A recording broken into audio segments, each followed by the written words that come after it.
দেখো গো সাই আর তুল আর ফোন ঢুকুই ন চারজন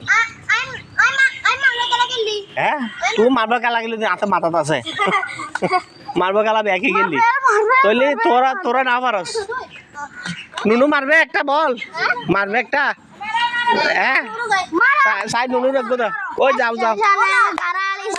হ্যাঁ আছি দিয়ে আছি দিয়েছে না এই তো মারো মারো মারো বল ঢুকে দাও ওই মারো আর গো 3 মারো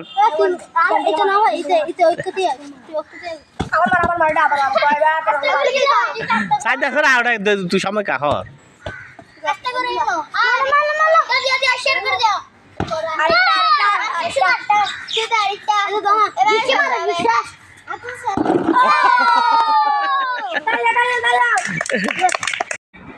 দেখেন আমার প্রিয় বন্ধুরা আসলে থাইল্যান্ডের মধ্যে মানুষ দিয়ে এরা নারকেল ফাড়ে না, এরা বানর দিয়ে নারকেল ফেলে থাকে। তো দেখেন কত সুন্দর করে নারকেলগুলো ফেলে দিচ্ছে বানরগুলা। আসলে দেখে আমার জিনিসটা অনেক ভালো লাগলো। ধন্যবাদ সবাইকে।